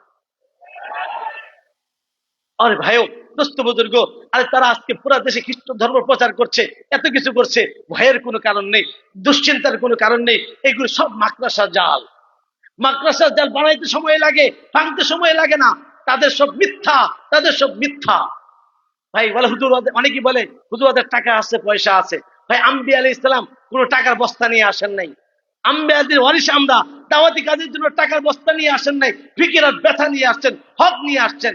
ভাই খ্রিস্টানদের কাছে টাকা আছে, কারণ তাদের ধর্ম হলো মুর্দা, আর মুর্দা জিনিস একা চলতে পারে না, 10 জন টেনে চালাইতে হয়। ঠিক খ্রিস্টান ধর্ম মুর্দা ধর্ম, একা চলতে পারে না, টাকা দিয়ে চলে, প্রশাসনের কথায় চলে, উমুকের বিনিময়ে তারা চলে।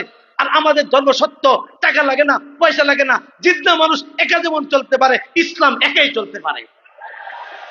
তাদের এই সমস্ত মাকড়াসার জাল, আমরা মাকড়াসার জাল ভাঙ্গার জন্য বড় কামান লাগে না, বড় হাতুড়ি লাগে না। ছোট্ট একটা বাচ্চা শুধু নিয়ত করে একটা ঝাড়ু নিয়েও যদি সে কয়েকটা বাড়ি দেয়, কয়েক মুহূর্তের মধ্যে মাকড়াসার জাল দূর হয়ে যাবে। ঠিক আমি আপনি যদি, আমরা যদি ফিকির নিয়ে, আমাদের ইমানি দায়িত্ব নিয়ে, আমার মিশন মনে করে, কাজ মনে করে আমি যদি মাঠে নামি, তাদের মাকড়াসার জালের মতো তাদের সব তছনছ হয়ে যাবে ইনশাআল্লাহ। তার প্রমাণ হলো বরুর চর, হুজুরের এলাকা। ওখানে তারা দীর্ঘদিন পর্যন্ত মেহনত করেছে। এই বড় মসজিদ থেকে অল্প 3-4 দিন মেহনত করেছে, তার সব শেষ হয়ে গিয়েছে। আমাদের প্রমাণ হলো আমাদের আপনাদের এই পার্শ্ববর্তী জেলা জামালপুর জেলা বাজারগঞ্জ থানা তেঘুরি ইউনিয়ন কয়লাকান্দি গ্রাম। আমরা ওখানে গিয়ে দেখি ওইখানে মুসলমানদের গ্রামে খ্রিস্টানদের গির্জা। এক লোক, তার নাম হলো জাহাঙ্গীর খান লেবু ওরফে লেবু ডাক্তার, 30,000 মানুষকে খ্রিস্টান বানিয়েছে। আমাদের 3-4 দিনের মেহনত, তাকে দাওয়াত দেওয়া হয়েছে, সে বুঝছে পুরা, সে আবার ফিরে আসছে, তার পুরা তাদের খ্রিস্ট ধর্ম শেষ হয়ে গিয়েছে। আমরা গিয়েছিলাম কুড়িগ্রাম জেলা ফুলবাড়ি থানা আনন্দবাজার এলাকা চরগড়কমন্ডল গ্রাম। ওখানে গিয়ে দেখি একটা গ্রামে 4টা গির্জা। এখন পর্যন্ত একটা গির্জা আছে, যে গির্জাটা অবশিষ্ট আছে এটা হলো আসগর আলী গির্জা। এই আসগর আলী 7 বছর মসজিদের ইমামতি করেছে।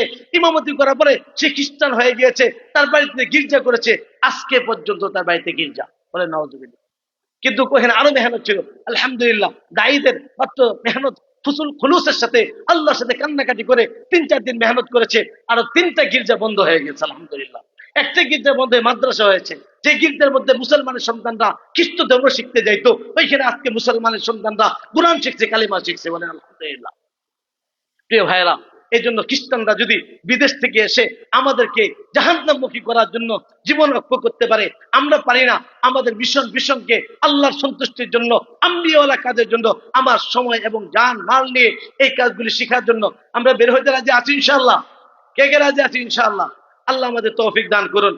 এই জন্য আমরা বড় মসজিদে শুক্রবার করে প্রশিক্ষণ হয়, রমজানে প্রশিক্ষণ হয়। এই যে আমি শুধু প্রশ্নগুলি বলছি, উত্তর কিন্তু দিতে পারি নাই, সময় নেই। এই উত্তরের জন্য বড় মসজিদে রমজান মাসে ভর্তি হয়ে যাবেন ভাই। বিভিন্ন কোর্স হয়, যখন যোগাযোগ রাখবো আমরা। এই কোর্সগুলিতে সকলের জন্য উন্মুক্ত থাকে কোর্সগুলি। সেই কোর্সগুলিতে আমরা শিখতে রাজি আছি ইনশাআল্লাহ, এবং এই কাজ করতে রাজি আছি ইনশাআল্লাহ। কে কে রাজি আছি ইনশাআল্লাহ? আল্লাহ আমাদের তৌফিক দান করুন। সম্মানিত হাজিরিন, আমি আর একটা সবক শোনার নিয়ত করেছি, 17 মিনিট সময় আছে। সেটা হলো, এই দাওয়াতের নিয়ত তো করলাম, কিন্তু আমি যখন দাওয়াত দিতে যাব, নিয়ত করার পর করতে পারবো না কেন? শয়তান আমাকে বাধা দিবে। কেন বাধা দিবে? শয়তান দায়ীকে এই কাজ যেন না করতে পারে 10টা বাধা দেয়। বলেন কয়টা? কয়টি? দাওয়াতের পথে শয়তানের বাধা কয়টি? ভাই ক্লাস না ওয়াজ? আমরা তাকরার করতেছি, হুজুরকে সবক শোনাচ্ছি। এখন যদি তাকরা ভালো করে না বলি, সুন্দর করে না করি, তো হুজুর কিন্তু পিটন দিবে আগে আমারে, পরে আপনাদেরকে। এবার সাবধান। বলেন দাওয়াতের পথে শয়তানের বাধা কয়টি? আমাদের দুশ্মন, ওর নাম কি? শয়তান। আল্লাহ বলে ইন্না শাইতানা লাকুম আদুউন ফাত্তাখিযুহু আদুওয়া। শয়তান তোমাদের দুশ্মন, তাকে দুশ্মন হিসেবে গ্রহণ করো। বলেন আমাদের দুশ্মনের নাম কি? তার বাড়ি কোথায়? জাহান্নামে। বাড়ি কোথায়? সবাই বলেন বাড়ি কোথায়? থাকে কোথায়?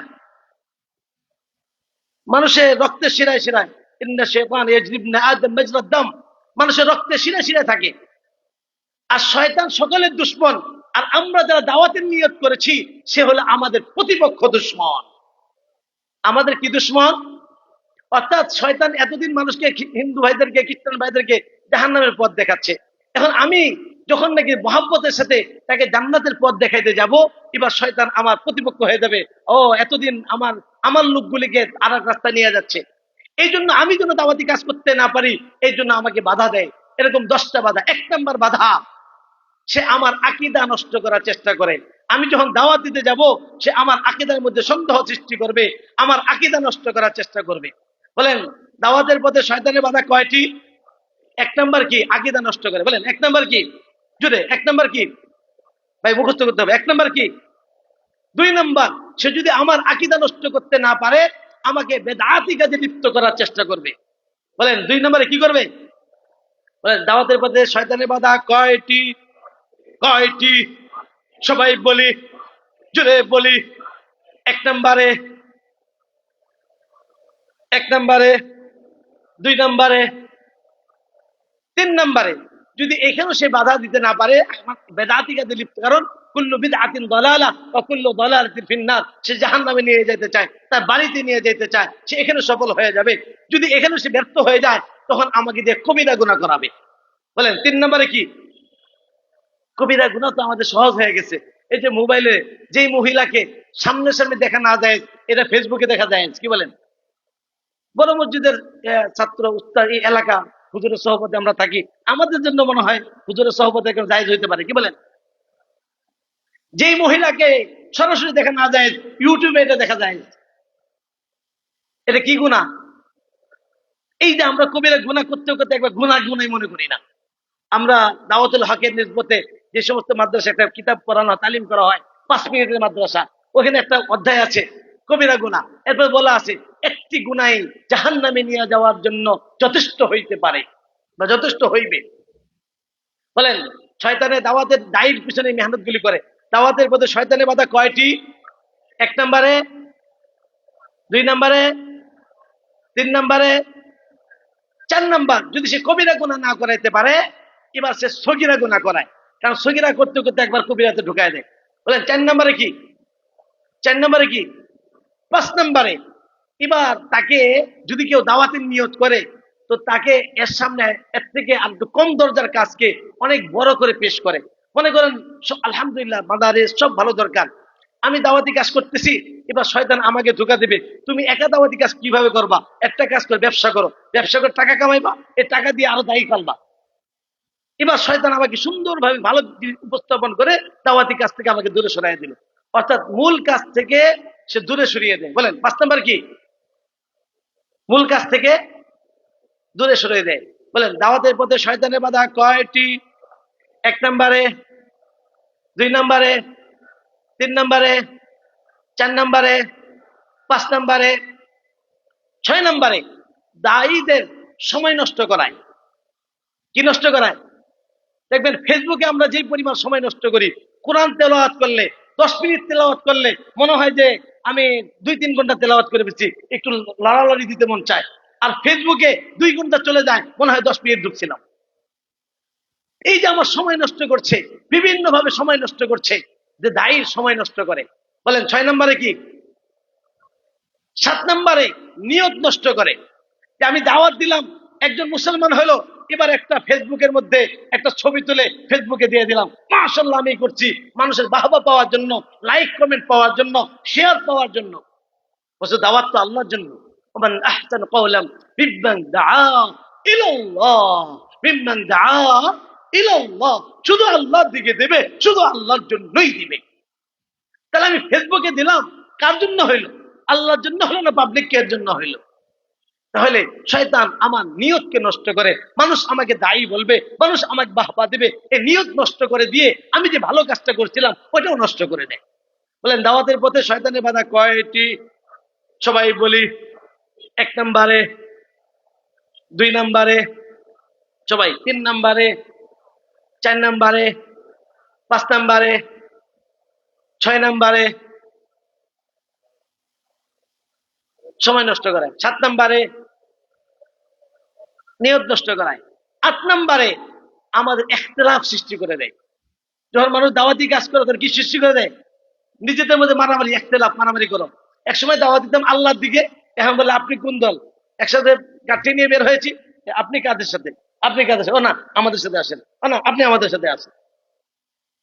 মানে যেখানে ছিল আল্লাহর সাথে চলেন, এখন আমরা নিজেদের মধ্যে এই ঝগড়া করে, ইখলাস নষ্ট করে, আমাদের নিজেদের মধ্যে মারামারি লাগিয়ে সে আমাকে মূল কাজ থেকে সরিয়ে দেয়, দাওয়াতের কাজে বাধা সৃষ্টি করে। পরে আর দাওয়াতি কাজে রুহানিয়ত থাকে না, দাওয়াতি কাজে সে আগের মতো সে লিল্লাহিয়ত থাকে না। বলেন দাওয়াতের পথে শয়তানের বাধা কয়টি? 1 নম্বরে, 2 নম্বরে, 3 নম্বরে, 4 নম্বরে, 5 নম্বরে, 6 নম্বরে, 7 নম্বরে, 8 নম্বরে ইখতিলাফ সৃষ্টি করে। 9 নম্বর ছোট্ট ছোট্ট বাধা দেয়। যখন আমি দাওয়াতি কাজ করব, পরিবারের লোকজন বলবে এই মিয়া আর কোনো কাজ পাওয়া নাই, কেউ তো করে না, তুমি করো কেন? আত্মীয় স্বজন বলবে এই দাওয়াতি কাজ করলে যদি পুলিশ ধরে, যদি প্রশাসন ধরে, আবার সরকারি কোনো সমস্যা হবে কিনা, এই মিয়া যাই ঝামেলা হবে কিনা, এই দাওয়াত দিও না। বলে না, না বলে? ছোট্ট ছোট্ট বাধা। 10 নম্বর হলো বড় বড় বাধা, রাষ্ট্রীয় বাধা। আপনাকে জেল খেতে হবে, জুলুম সইতে হবে, আরো বহু বাধা আসবে। বলে সব বাধা সহ্য করে এই কাজে লেগে থাকতে হবে ইনশাআল্লাহ।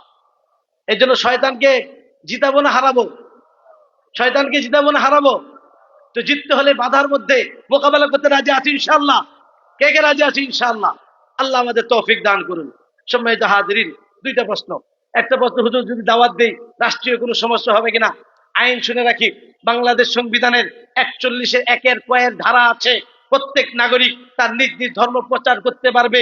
এই নাগরিক এই আইনটাকে পুঁজি বানিয়ে পার্বত্য চট্টগ্রামের খ্রিস্টানরা ওই দেশে ওই মানুষকে 95% মানুষকে খ্রিস্টান বানিয়ে ফেললো। আপনাদের গারো পাহাড়ের এই ভালুয়াঘাট এবং দুবৌরার এই পাহাড়ি লোকগুলি গারো ছিল, খ্রিস্টান ছিল না। এরা আইনকে পুঁজি বানিয়ে খ্রিস্টান বানাইতে পারলো। মধুপুরের গড়ের উপজাতিদেরকে খ্রিস্টান বানাইতে পারলো। তাদের কোনো ভয় নেই, তাদের কোনো টেনশন নাই। আর আমরা দাওয়াত দিতে গেলে টেনশন করি আমাদের জন্য কি হয়। আইন কি শুধু তাদের জন্য না আমাদের জন্য? তাদের যেমন অধিকার, আমাদের আর বড় অধিকার। অমুসলিমদেরকে দাওয়াত দেওয়া আমার রাষ্ট্রীয় অধিকার, অমুসলিমদেরকে দাওয়াত দেওয়া আমার ধর্মীয় নির্দেশনা, হুকুম বিধান। এই জন্য আমার আল্লাহর হুকুম মানার জন্য আমার এই কাজটা করতে হবে। সম্মানিত হাজিরিন, আরেকটা প্রশ্ন, হুজুর আপনি তো অমুসলিমদেরকে দাওয়াত দিতে বললেন, আমরা তো মুসলমানের ঠিক হয় নাই। মুসলমান তো হিন্দু মার্কা মুসলমান, খ্রিস্টান মার্কা মুসলমান। আমরা যদি ঠিক হয়ে যাই, আমাদের আখলাক চরিত্র যদি সুন্দর হয়ে যায়, তো আমাদের দেখা দেখি তো অমুসলিমরা মুসলমান হয়ে যাবে। এই জন্য আগে আমাদের ঠিক হওয়া দরকার, তারপরে অমুসলিমদেরকে দাওয়াত দেওয়া দরকার। কি বলেন, ঠিক নেবে ঠিক? যদি বলেন ঠিক নেবে ঠিক, আরো জোরে ঠিক নেবে ঠিক? না, শতভাগ বেঠিক কথাই না। আপনি যেটা ঠিক বলছেন এর সাথে ভয় একার বে লাগাইতে হবে। বলে শতভাগ বে ঠিক।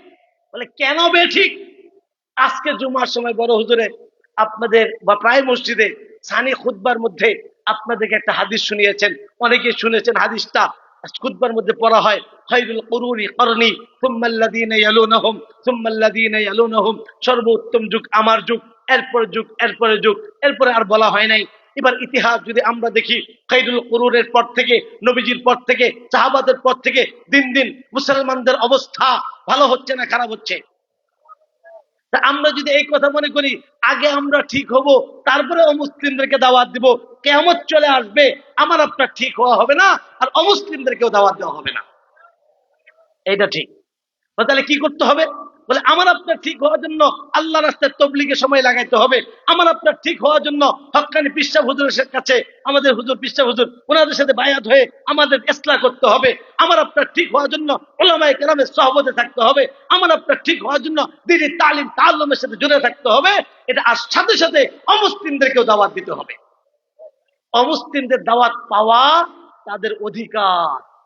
আমি আমার গলা বাঁচানোর জন্য, আমি যতদূর জানি আমার এই আওয়াজ আশপাশে অনেক হিন্দু ভাইদের কাছে পৌঁছছে। প্রিয় ভাইয়েরা বোনেরা, আমি আমার গলা বাঁচানোর জন্য আপনাদের কাছে দাওয়াত দিচ্ছি যে আপনারা মৃত্যুর, আল্লাহ বলেছেন ইন্নাদ দীনা ইনদাল্লাহিল ইসলাম, আল্লাহ পাকের কাছে গ্রহণযোগ্য ধর্ম হলো ইসলাম। ওয়ামাই ইয়াবতাগি গায়রাল ইসলামি দীনান ফালা ইউকবাল মিনহু, ইসলাম ছাড়া আর কোন ধর্ম আল্লাহর কাছে গ্রহণযোগ্য নয়। আর যে ব্যক্তি ইসলাম ছাড়া অন্য কিছুকে ধর্ম হিসেবে তালাশ করবে, ফালা ইউকবাল মিনহু ওয়া হুয়া ফিল আখিরাতি মিনাল খাসিরিন, ওই ব্যক্তি পরকালে কঠিন ক্ষতিগ্রস্তদের অন্তর্ভুক্ত হবে। আপনারাও ইসলাম ছাড়া অন্য কিছুকে যেহেতু ধর্ম হিসেবে তালাশ করছেন, আমি নিশ্চিত বলতে পারছি, ইয়াকিনের সাথে বলতে পারছি, সত্য করে বলছি, আপনারাও মৃত্যুর পরে কঠিন জাহান্নামে জ্বলবেন। প্রিয় ভাইয়েরা বোনেরা, আমি যে আপনাদেরকে দাওয়াতটা দিচ্ছি, আপনারা আমাকে একটা টাকা দিবেনও না, নিবও না। আপনাদের সাথে দেখা হইতে পারে, নাও হইতে পারে, কিন্তু আমি আমার গলা বাঁচানোর জন্য কাল কিয়ামত দিবসে ওই দিন যেন আপনারা না বলতে পারেন যে আল্লাহ এখানে মাহফিল হয়েছিল, হুজুররা আমাদের তারা সত্য জানতো, এই সত্যটা বলে নাই। আমি আমার গলা বাঁচানোর জন্য বড় হুজুরের পক্ষ থেকে ওনার গলা বাঁচানোর জন্য আমি মহব্বতের সাথে, ভালোবাসার সাথে আপনাদেরকে বলছি, হাতে ধরে বলছি, পায়ে ধরে বলছি, আপনার কল্যাণের জন্য বলছি। আপনি চিরস্থায়ী আগুন থেকে বাঁচার জন্য কমপক্ষে ইসলামটা কবুল করুন, কমপক্ষে মুসলমানটা হয়ে যান, চিরস্থায়ী আগুন থেকে বেঁচে যান। আর না হয়তো পারে আপনি বলতে পারেন হুজুর বাপ দাদা করে আসছে কেমনে ছাড়ি, বাপ দাদা করে আসছে কেমনে ছাড়ি। শুধু ধর্মের ক্ষেত্রে বাপ দাদার কথা চিন্তা করি। আপনার বাপ দাদা সাইকেল চালাইতো, আপনি গাড়ি চালান কেন? আপনার বাপ দাদা কোনো ঘরে থাকতো, আপনি বিল্ডিং করে থাকেন কেন? আপনার বাপদাদা মূর্খ ছিল, আপনি শিক্ষিত হলেন কেন? দুনিয়ার ক্ষেত্রে বাপদাদার কথা তাওয়াক্কুল নাই, দুনিয়ার ক্ষেত্রে বাপদার কথা চিন্তা করি না, কিন্তু চিরকাল যে আখিরাতে যেই জায়গায় থাকবো সেখানে শয়তান আমাকে আপনাকে বাপদাদায় দোহাই দিয়ে আমাকে আগুন থেকে করে ফেলাইতে চায়, জাহান্নাম থেকে বাধা দেয়। এই জন্য আমি আপনাদেরকে অনুরোধ করব, আপনারা আপনার আল্লাহকে বলবেন, আমার আল্লাহকে বলবেন যে আল্লাহ আমাকে সত্যটা দেখাও। আল্লাহ বা আপনার মালিককে একা একা বলবেন যে আল্লাহ আমাকে সত্যটা দেখাও। ইয়া হাদি ইয়া রাহিম পড়বেন, বিপদ আপদ থেকে মুক্ত হবেন। ইয়া হাদি মানে পথ দেখানোওয়ালা, ইয়া রাহিম দয়া করেনেওয়ালা, যে হে পথ দেখানো আল্লাহ আমাকে পথ দেখাও, হে দয়া করেন আল্লাহ আমাকে দয়া করো। আল্লাহ রাব্বুল আলামিন আমাদেরকে দাওয়াত দেওয়ার এবং দাওয়াত গ্রহণ করে ঈমান এনে আমাদের জীবন যাপন করার তৌফিক দান করুন। ওয়া আখিরি দাওয়ানা আলহামদুলিল্লাহি রাব্বিল আলামিন। আসসালামু আলাইকুম ওয়া রাহমাতুল্লাহি ওয়া বারাকাতুহু।